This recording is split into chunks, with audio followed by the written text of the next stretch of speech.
So about a month ago, maybe a little bit more, like early April or late April, early May, I think, I'm not really sure.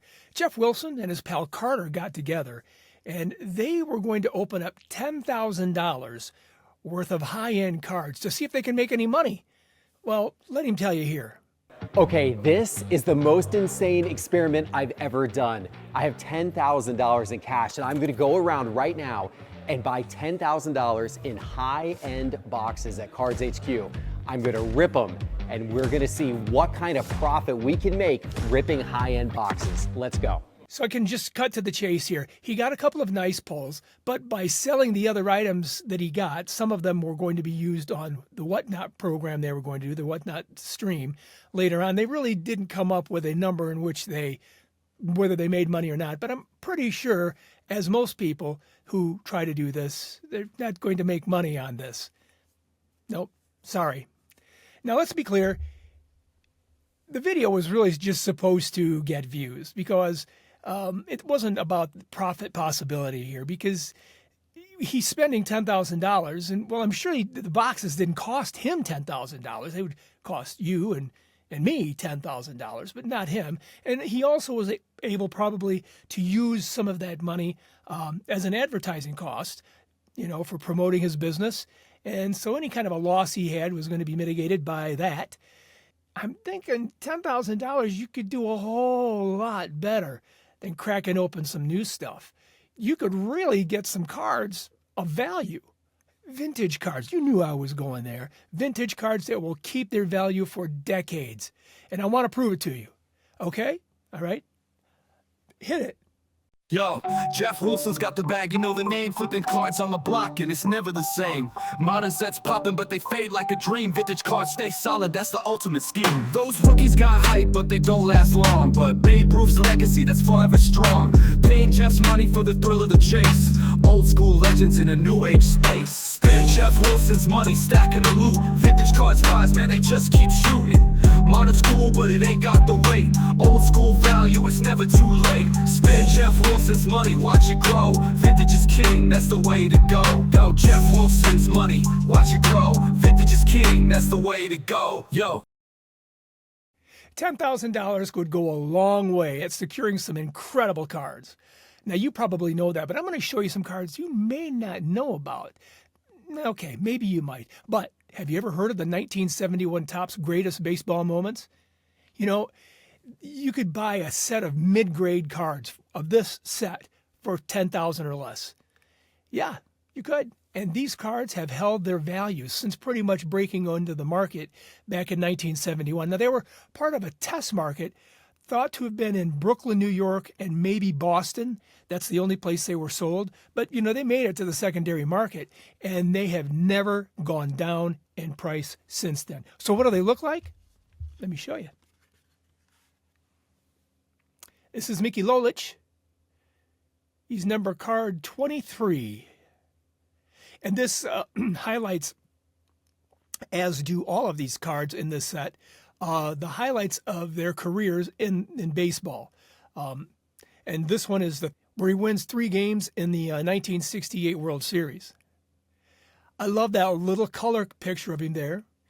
Then it tells kind of what he's done underneath the caption there of that little kind of, I want to call it a black and white photograph. It looks like it's out of a newspaper, or maybe a picture that somebody took, the little frittered edges there that make it look like somebody might have taken it and put it in a scrapbook.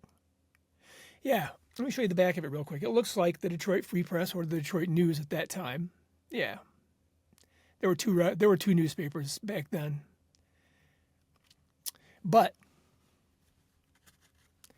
like their cousins from that year, the 1971 Topps, they're really hard to find in pristine shape because, the black features on the border there, create some problems when there's some edge wear. They kind of show that. They kind of show their age. Sometimes you'll find that because of excessive handling. Now, here's the reason why there's excessive handling. Because there were no plastic pages for cards like this back then. And there still isn't for the most part. These are kind of an odd-shaped card. So they got manhandled quite a bit. you can see just a little. I'm trying to show you just a little bit. I'm not trying to show off the bad part of my card, but I just want to give you an example of what I'm talking about there. So these cards are a little larger than regular cards. They're a very strange size. The measurement from the top of the card to the bottom of the card is roughly the same size as today's card in width. See what I mean? They're basically the same width here to the up and down length here. Now, there's 55 cards in the set with a lot of great stars, and I mean a lot of great stars, probably the greatest stars of their generation.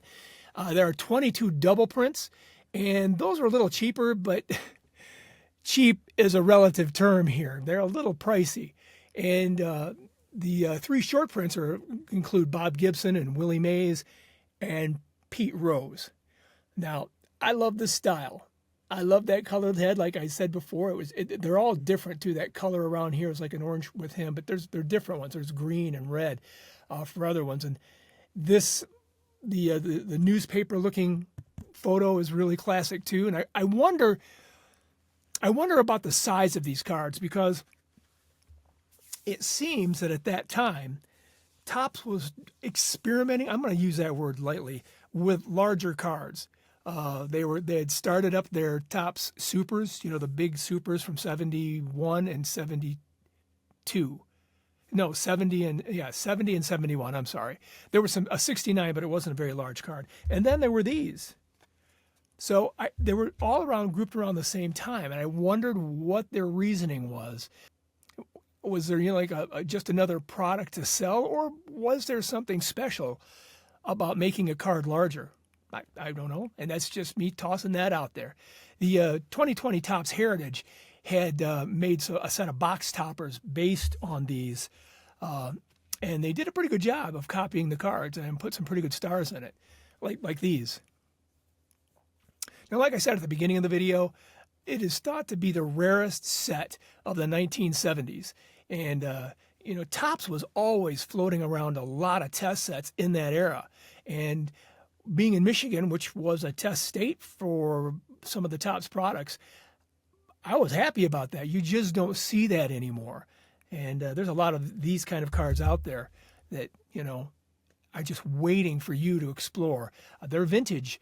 And that's the reason I'm kind of making this up and hoping that maybe Geoff Wilson someday will see this video, and maybe he'll go out and buy a set or a series of singles and sit on them for a while and see how they grow in value, and not so much anything like the Topps Heritage, or for that matter, the Cosmic Chrome, or whatever it is you're going after.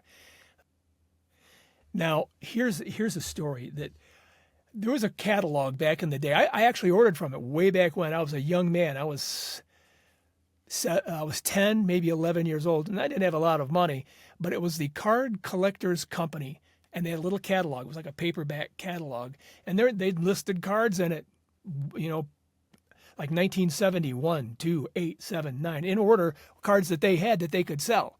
And they did that for cards going all the way back to the 50s and the 40s, and it was said, I read this on some thread somewhere, that if you were to buy a set of 1972 or 73 Topps, the full set, from that Card Collectors Company, they'd toss in a set of these for free. Can you imagine that? Because that's probably the only way you're going to get them to, in a full set. I don't recall ever seeing a full set for sale. And I used to order, like I said, back in the 70s from them, and I remember seeing like the Johnny Bench, the 1970 Johnny Bench card, the high number, for $10. They had the 1952 Mickey Mantle card for $550. That was all in that catalog. And I just thought, who would ever pay $550 for a baseball card? Goodness gracious. Well, so anyway, they're long gone now. I think the company they're done. Let's start going through some of these cards so you can see what I'm talking about. Now, I'm not going to show you all 55 cards. It would take too long for the video. And I kind of hope you'll go out and explore on your own and see what else is out there. And maybe start purchasing some of these because, like I said, they are a special set. All right. This card celebrates Veda Pinson getting his 200 hits in his first year in the majors. Rico Cardi's card celebrates his batting average in 1970. It was .366. Pete's card, it's a nice one, profiles his second year in a row as the batting leader. Orlando Cepeda's card shows him as the NL Player of the Year in 1967.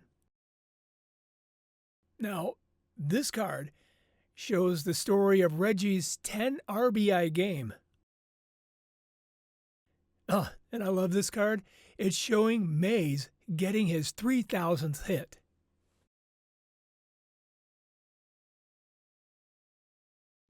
Now here's Maury Wills setting the modern-day mark of stolen bases at 104. Louis Aparicio doesn't have a hat. Somebody get this guy a hat. This is showing off his stolen base leader 9 years in a row. This card highlights Lou Brock stealing 50 or more bases a year for 6 straight seasons. Now, I love this card. It's Johnny being named NL Player of the Year in 1970. Here's Jimmy Wynn getting 2 grand slams in 1 inning.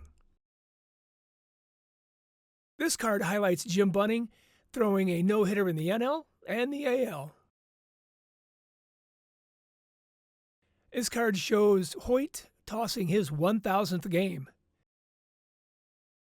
Now, here's Harmon Killebrew celebrating hitting 40 home runs in 8 straight seasons. This card profiles Denny being the first pitcher to win 30 games in a year in 37 years.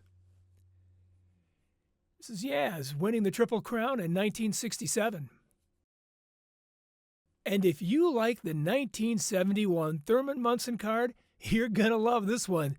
This shows Thurman being named Rookie of the Year in 1970. And there you go. So there's 55 cards in the set, 22 short prints, and 20 Hall of Famers. Well, there you go. The 1971 Topps Greatest Baseball Moments. And I'm going to show you my Mickey Lolich one more time because I really love it. I would love to get the K-line. It's probably going to come down the line.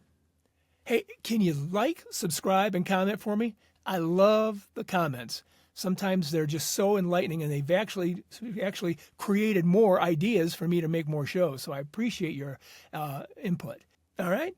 Hey, Geoff, if you're paying attention, give me 10 grand and I'll buy some great cards. Talk soon.